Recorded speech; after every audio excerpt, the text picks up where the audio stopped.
하나님은 알면 알수록 우리가 떨립니다. 속이. 경외함이죠. 그것이 경외함. 오늘 이렇게 하나님께 예배드리기 위해서 하나님 우리 아버지의 집을 찾아오신 여러분 모두를 사랑합니다. 그리고 우리 모두가 서로 사랑하는 것이 또한 하나님께 영광이 되고 합당합니다. 우리 유아실에 애기 엄마들, 아빠들, 애기들 그냥 가득한데요. 우리 참 사랑합니다. 아이들과 함께 경건한 예배로 영광 돌리시길 바라고, 또 방송실에서 수고하는 우리 또 사역하면서 예배드리는 가족들 사랑합니다. 또 1층, 2층 로비에서 모니터를 통해서 예배드리는 분들 우리 모두 사랑하고요. 또 성가대로 아름다운 찬양으로 영광 돌려주신 분들, 그리고 또 이렇게 반주로 악기로 찬양단 섬겨주신 분들 참 고맙습니다. 그리고 우리 서로 이렇게 참 함께 앉아서 우리 주님 한 믿음으로 하나님을 예배드리는데 서로 이렇게 손도 잡으시면서 사랑하고 축복합니다. 은혜 많이 받으십시다. 인사하십시다. 시작. 서로 사랑하는 박수 한번 또 할까요? 감사합니다.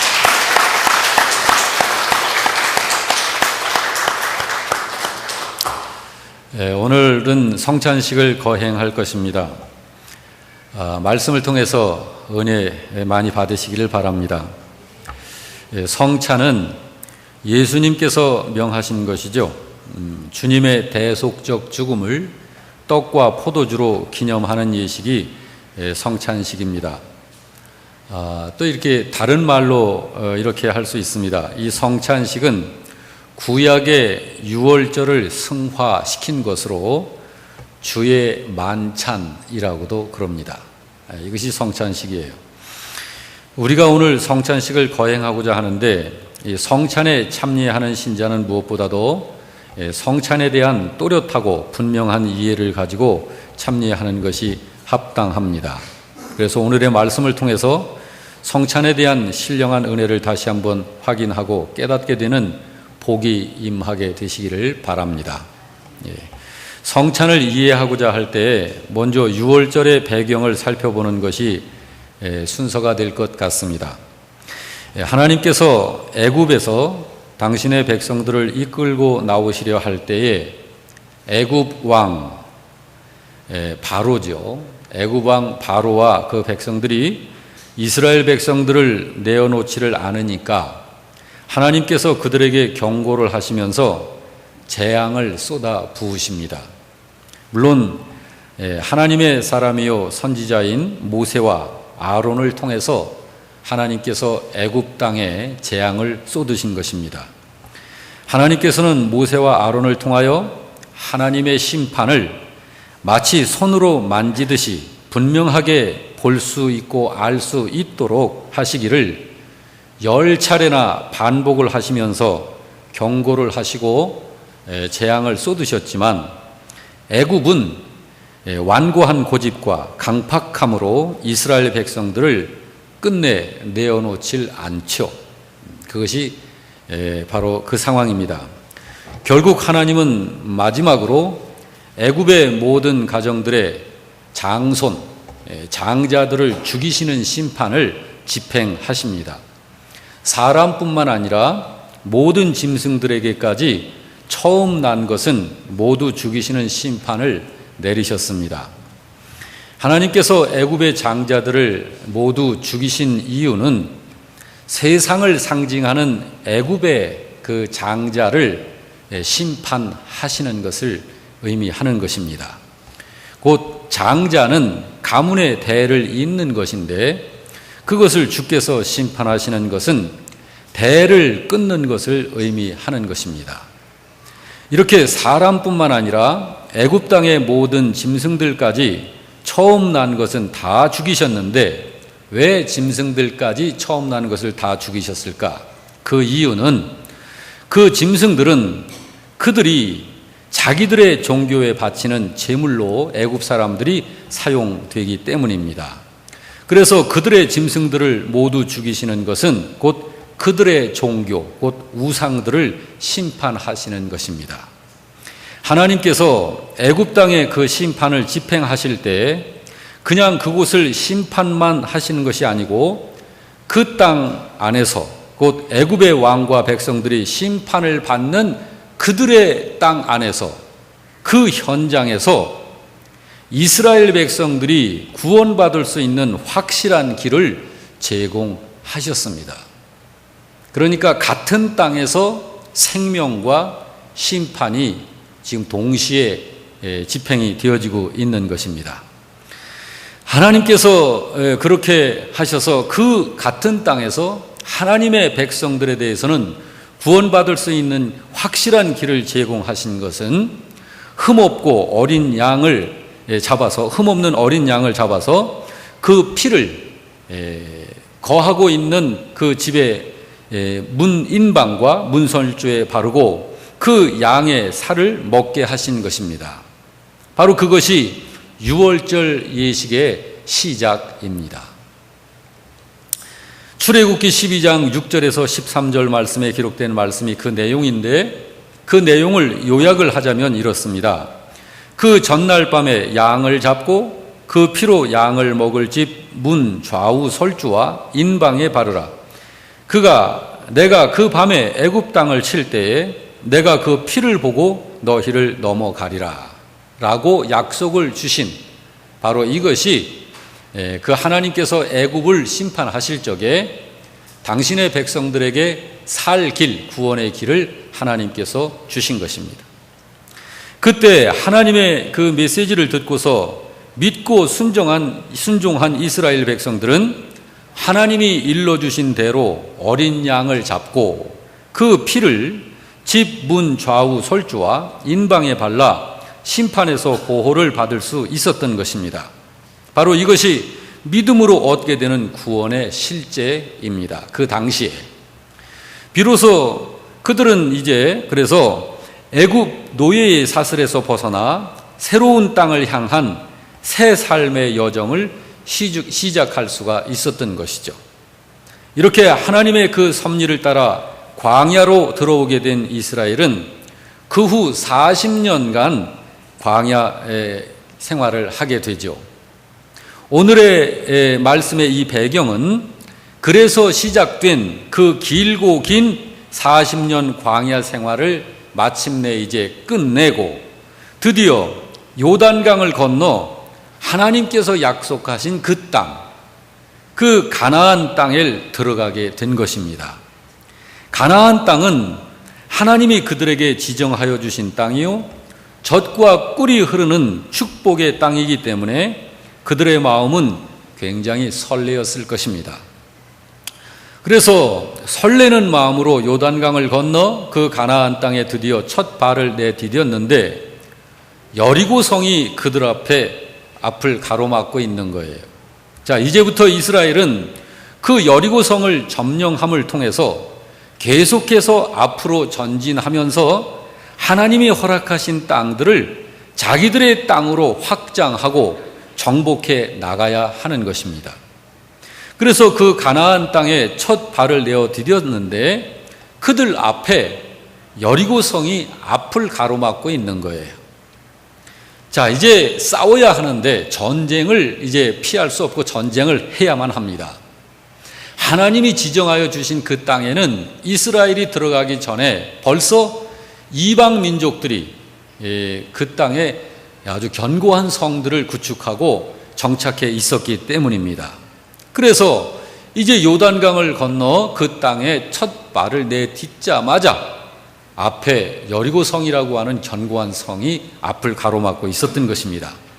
그래서 이제 싸움을 해야 하는데 그때 하나님께서 그들에게 두 가지를 명령하셨습니다. 그 하나는 할례를 행하라는 것이고 또 하나는 유월절을 지키라는 것입니다. 그래서 하나님의 그 명령을 따라 오늘 본문을 보면 백성들이 유월절을 지킨 것입니다. 10절 말씀을 우리 같이 한번 읽어볼까요? 시작. 또 이스라엘 자손들이 길갈에 진쳤고 그달 14일 저녁에는 여리고 평지에서 유월절을 지켰다. 예. 그래서 이스라엘 자손들이 이제 전쟁을 하기 위해서 길갈에 이제 이렇게 싸울 준비를 다 하고 진을 친 상태에서 그달 14일 저녁에는 여리고 평지에서 유월절을 지키게 된 것입니다. 이 유월절은 흠없는 어린 양을 잡아서 하나님께 제사하며 유월절을 지키는 것입니다. 자, 그런데 여러분, 한번 이제 우리가 여기서 살펴봐야 할 것이 가나안 땅에 들어와서까지 유월절을 지키게 하시는 이유가 뭘까 하는 것이죠.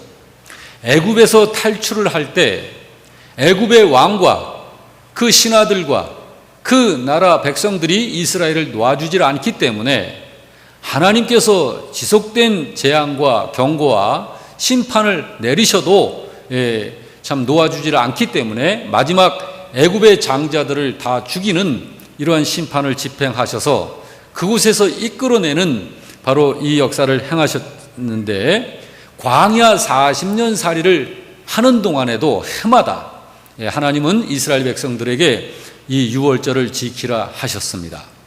이제는 광야 생활도 다 마치고 이제 가나안 땅에 들어와서 이제 하나님이 약속하신 땅에 정착해서 살면 될 터인데, 이 가나안 땅에 들어와서까지 유월절을 지키게 하시는 이유가 뭘까? 그 이유는 분명한 한 가지를 말씀하셨습니다. 잊지 말라는 것이에요. 세월이 지나도 잊지 말고 기억하라는 거예요. 뭘? 하나님의 초월적인 사랑과 은혜로 애굽으로부터 구원받은 사실을 기억하라는 거예요. 이 사실을 절대 잊지 말라는 거예요. 너의 자자, 손손, 후손, 세상 끝날까지 그것을 잊지 말라는 거예요. 하나님의 손길에 의해서 구원받아 생명을 얻게 된 사실을 잊지 말라는 것입니다. 여기 애굽은 하나님 없는 세상을 상징합니다. 하나님 없이 그저 돈과 재물과 힘, 완력, 권력 이런 것들이 지배하여 하나님과는 아무 상관없는 삶을 살아가는 것이 세상입니다. 이 애굽은 하나님을 철저히 부정하는 나라로서 우상을 섬기는, 하나님을 대적하는 바로 그러한 나라로서 이 애굽은 세상을 상징합니다.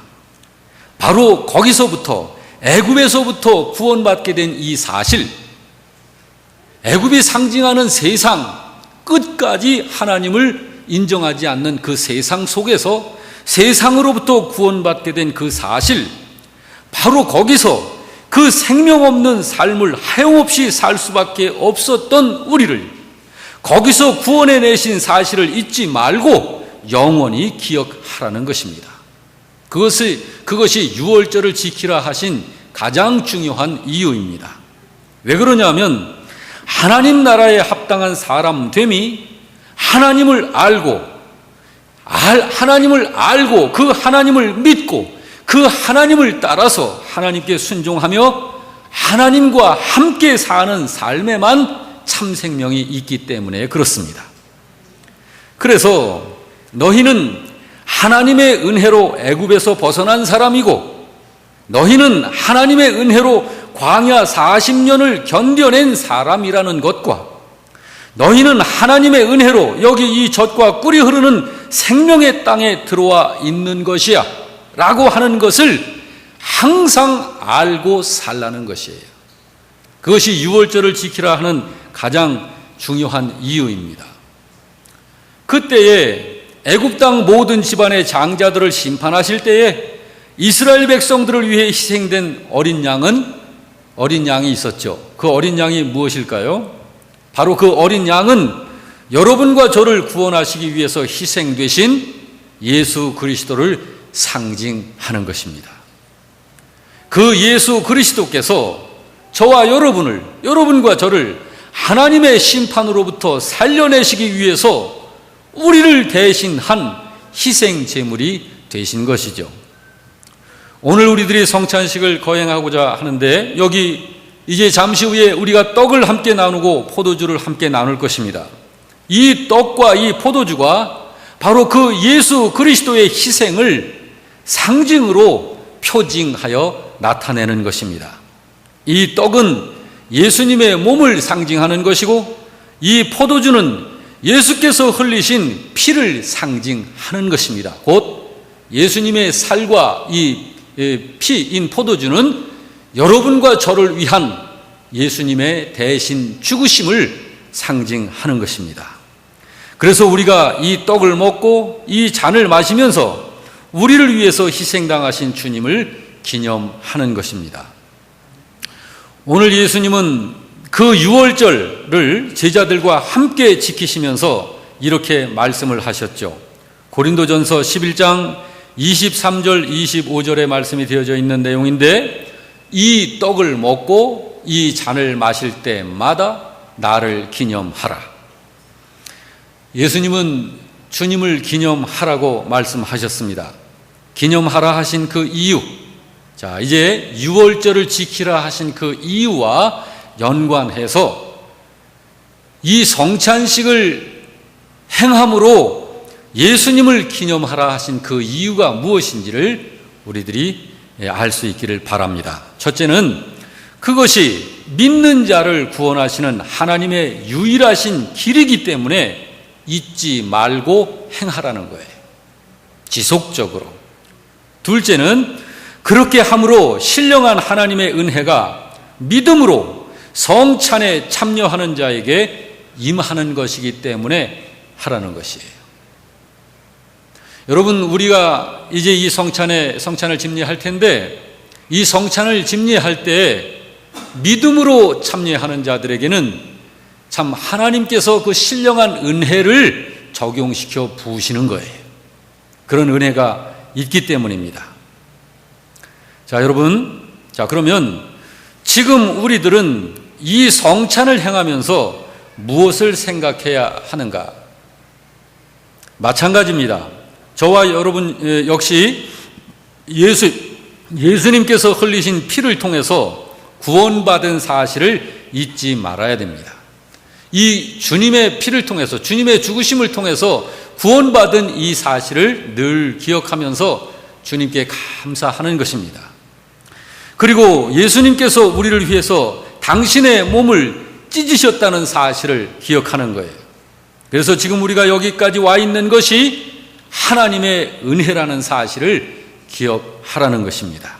그것이 하나님 나라에 합당한 신자의 믿음입니다. 우리가 구원받은 것은 우리 중에 어느 한 사람도 자기의 힘으로 구원받아 여기 앉아있는 사람은 없습니다. 아무도 없죠. 하나님께서 살려내셨기 때문에 오늘 이 자리에 있는 것입니다. 바로 하나님께서는 여러분과 저를 구원해내시기 위해서 창세 전에 삼위 하나님 안에서 계획, 그리고 그 계획을 따라서 시행하심으로 오늘 우리들이 이렇게 구원받은 자가 되어 하나님 앞에 생명 있는 자로 서게 된 것입니다. 여러분 생각해 보시기 바랍니다. 과거에 이스라엘 백성들이 애굽에서 하나님의 이끌림을 받아서 이제 나올 적에, 그리고 그 이스라엘 백성들이 광야 40년 생활을 다 마치고 요단강을 건너고 홍해바다를 건널 때도 전부 기적적으로 건넜죠. 그런 바다들을 건널 때 얼마나 그들이 기뻤겠습니까? 그때 언약궤를 앞세우고 얼마나 그들이 좋았을까? 축제를 벌이면서 얼마나 들떠 있었을까? 요단강을 건너 이제 하나님께서 약속하신 이 땅을 우리가 들어왔구나. 얼마나 설레었고 얼마나 마음들이 들떠 있었겠습니까? 그들로 하여금 유월절을 통하여 그 하나님의 은혜와 사랑을 항상 기억하게 하신 거예요. 이 요단강을 건넌 것은 너희들의 힘으로 건넌 것이 아니지, 내가 너희를 인도했느니라, 내가 너희를 살렸느니라, 내가 너희에게 생명을 주고 너희를 내 백성으로 삼았느니라 하신 것입니다. 그렇습니다. 우리가 언제든지 잊지 말아야 합니다. 구원받은 것이 하나님의 은혜라는 사실을 잊지 말고, 하나님을 우리가 알고 사는 이런 사람 된 것 역시 하나님의 은혜라는 사실, 예수님을 믿게 된 것 역시 하나님의 은혜이고, 또한 그동안 그 많은 삶의 역경과 위험 속에서도 이렇게 지금 우리들로 이렇게 서서 하나님을 예배할 수 있었고, 또 지금 여기까지 오게 된 것 역시 하나님의 은혜라는 사실을 우리는 기억해야 할 것입니다. 바울의 고백처럼 오직 나의 나 된 것은 하나님의 은혜임을 잊지 말아야 하는 것이죠. 할렐루야. 자, 오늘 본문 11절, 12절 말씀을 우리 같이 한 목소리로 좀 읽겠습니다. 시작. 유월절 이튿날에 그 땅의 소산을 먹되 그날에 무교봉과 볶은 곡식을 먹었더라. 또 그 땅의 소산물을 먹은 다음 날에 만나가 그쳤으니 이스라엘 사람들이 다시는 만나를 얻지 못하였고 그 해에 가나안 땅의 소출을 먹었더라. 자, 지금까지 이스라엘 백성들은 광야 생활을 하면서 만나를 먹고 살았습니다. 자, 광야 생활을 몇 년 했죠? 40년. 40년간 그들이 광야에서 사막이라고 이해를 하시면 됩니다. 그 사막에서 200만 명이 넘는 백성이 사막에서 40년을 살아냈단 말이에요.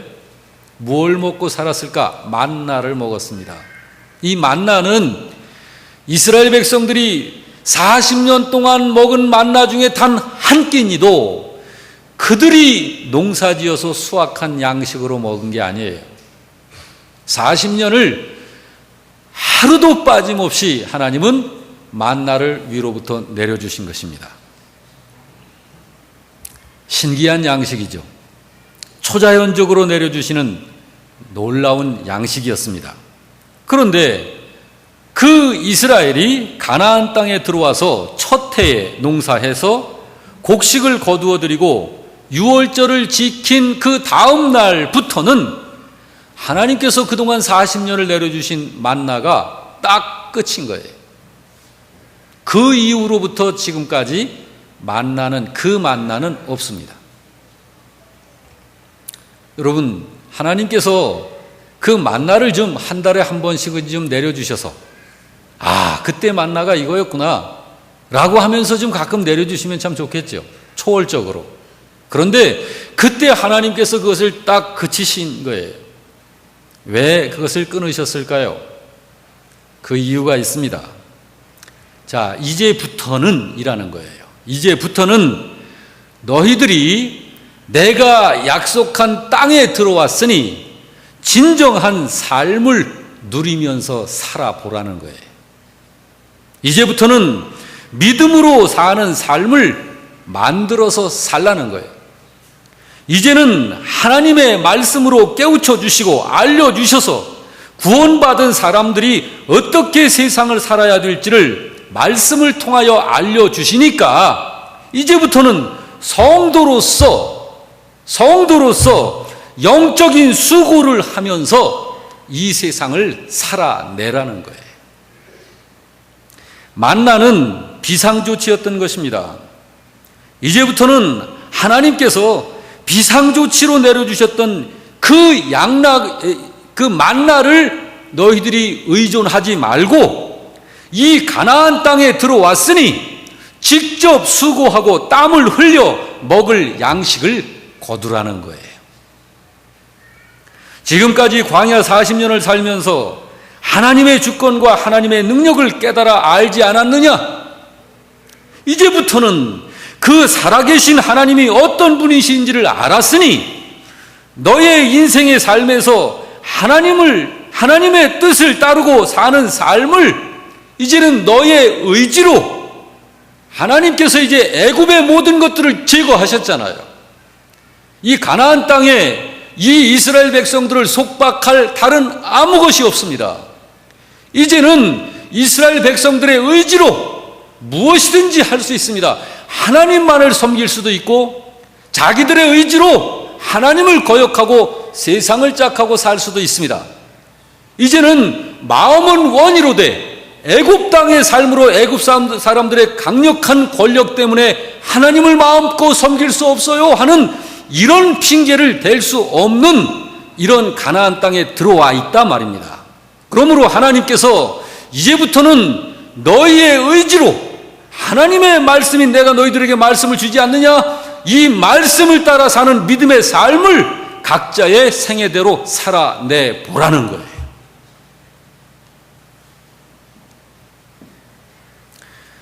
지금 이 시대를 사는 우리들에게도 마찬가지입니다. 하나님의 인도하심을 따라 무사히 요단강을 건넌 이스라엘 백성들에게 명하신 두 가지 그 예식, 오늘 우리들에게도 그 의미가 동일하게 있는 것입니다. 그들에게 있었던 두 가지 예식이 뭐죠? 할례식 그리고 유월절입니다. 그것이 지금 우리들에게는 세례와 성찬으로 기념되고 있는 것이죠. 여러분, 우리들이 세례받고자 함에 있어서, 예수님을 믿고자 함에 있어서, 하나님 섬기고자 함에 있어서 그 누가 우리를 가로막을 수 있습니까? 우리 마음이 원하는 대로 할 수 있습니다. 나는 예수님 믿고 싶은데 그 어떤 것 때문에 나는 못 믿어요. 믿을 수가 없어요. 내가 예수를 믿게 되면, 내가 교회 다니게 되면, 내가 신앙을 갖게 되면 나는 죽임을 당할 수밖에 없어요. 이렇게 될 수 있는 사회가 아니잖아요. 그렇죠? 바로 주님은 오늘 우리들에게 그 메시지를 말씀하신 거예요. 가나안 땅에 이스라엘 백성들이 들어와서 이제 만나를 40년간 내려주셨던 만나를 그치면서 그 땅에서 땀 흘려 농사한 곡물들을 수확하여 유월절을 처음 딱 지키고 그 날까지로 이제 만나를 마감하신 것입니다. 그리고 이제부터는 너희가 어떻게 하는지에 따라서 달렸어. 나는 너희들과 함께 할 것이야. 그런데 이 가나안 땅에서의 삶이 너희들이 지속적으로 내 말씀을 따라 살며 순종하고 그런 믿음의 삶을 살 때에는 너희가 계속해서 형통하며 너희의 삶이 탄탄대로의 삶을 살며 내가 너희들과 함께 할 것이지만 너희의 자유의지가 스스로 나를 떠날 수도 있고 세상에 묶일 수도 있어. 이곳은 이제 애굽 땅이 아니지 네가 원하는 대로 살 수 있는 곳이야. 그러니 너의 의지로 믿음으로 살아내 봐 하신 거예요.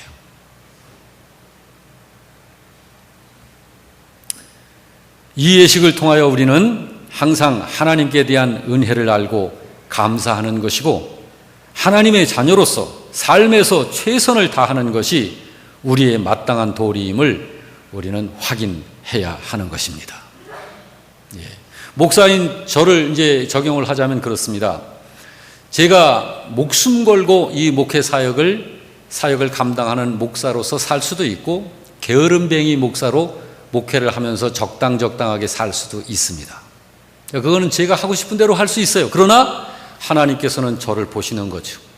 그래, 네가 목회 사역을 잘 안 하면 원치 않게 너에게 매질을 할 아무도 없어. 또 네가 게으르게 한다고 해서 너한테 뭐라고 할 사람도 없어. 그러나 너에게 이렇게 영적인 자유함이 허락되었으니 네가 어떻게 목회를 해야 할지 내가 성경을 통해서 말한 대로 너희가 스스로 믿음으로 살아내 봐 하신 거예요. 그러므로 여러분, 제가 게으를 수 있나요? 적당히 할 수 있나요? 뭐 그렇게 해도 됩니다. 누가 뭐라고 할 사람 없어요. 그러나 바로 하나님을 아는 저는 하나님의 은혜로 이렇게 구원받아 저의 생애 속에 하나님의 이 일을 하면서 주님 나라를 위해서 사는 이 삶을 사는 저는 결코 하나님을 모른다면 몰라도 하나님을 아는 자로서는 기뻐서 감사해서 그 은혜를 알고 최선을 다해서 이 사역의 삶을 살아내게 되는 것입니다. 우리 영락교회 교우 여러분 모두가 다 그러한 믿음의 자리에 서서 주님을 섬기는 복된 여러분 되시기를 주의 이름으로 축원합니다. 아멘.